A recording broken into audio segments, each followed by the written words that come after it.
Would you like to know a little about me? Would you find that interesting? A stranger confessing to his crimes. Already I sense your anticipation, and yet you know not of what crimes I wish to confess to. Doesn't that make you feel just a little uneasy? And how do you think it makes me feel, recounting what happened on those occasions and why I felt compelled to continue? Maybe you are not the first whose ears have had to endure that, which makes me such an unacceptable pariah of society. The one with a name that carries with it a mantle of shame.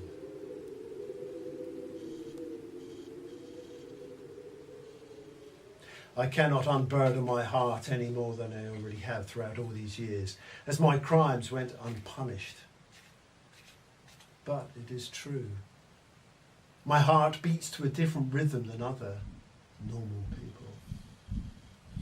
And when it begins to thump in that highly erratic and unpredictable way, my mind surrenders and begins to gorge itself on its undisciplined appetite. And just as I think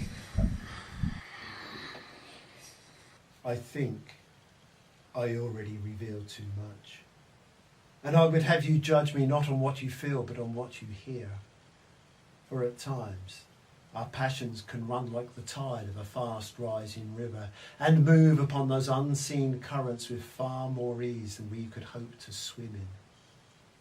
And as a result, we would cling to anything that would help us stay afloat for a few more tasteless breaths of our worthless lives.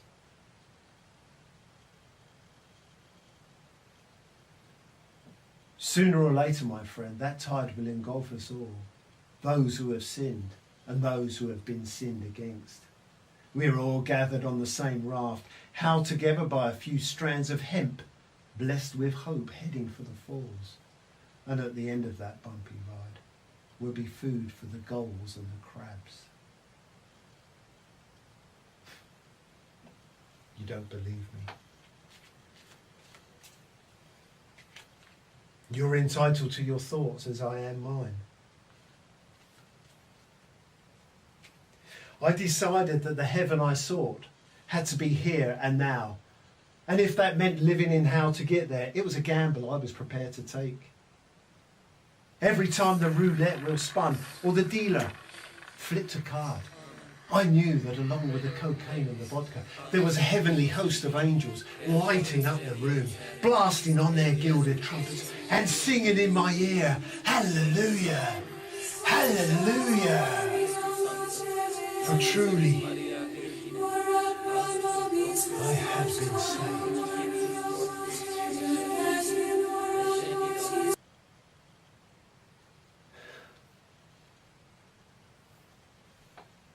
You laugh. You ridicule me and shout, "Philistine, madman, a tainted soul sans regret, but you'd be wrong."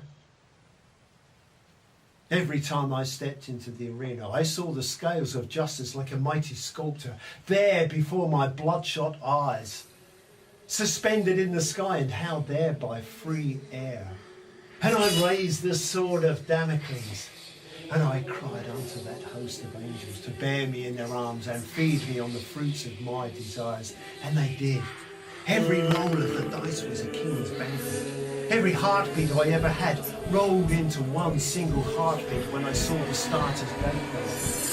Time stood still, the earth stopped spinning, clouds disappeared, and the sun and moon froze into one, and God whispered into my ear, "The meek shall inherit, the meek shall inherit, the meek shall inherit, the meek shall inherit."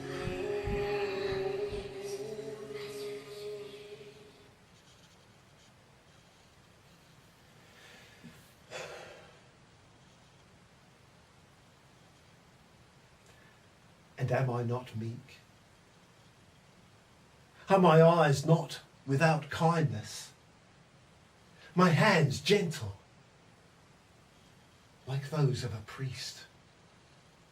Have I not the aura of a saintly person, one who understands humility, compassion and love.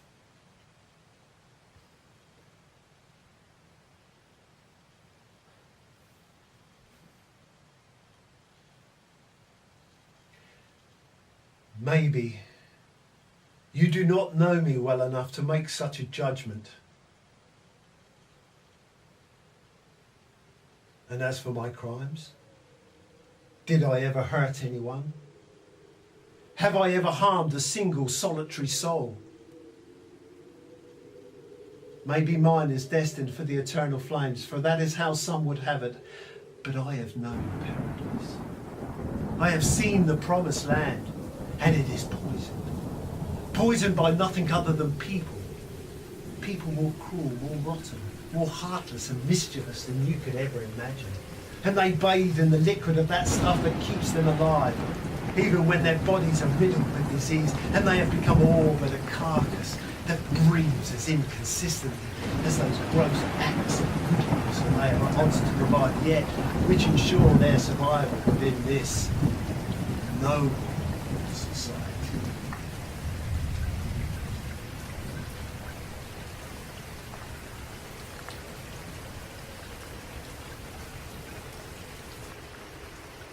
And as for me, I am but a shooting star, a meteorite that blazed across his own heavens but for a brief period of time. My core is now cooled, and my body lies in 1,000 fragments across the deserts and mountains of this place.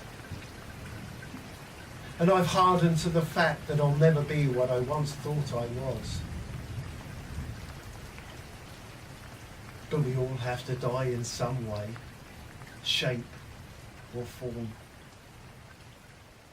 It's simply a matter of choosing the time and place.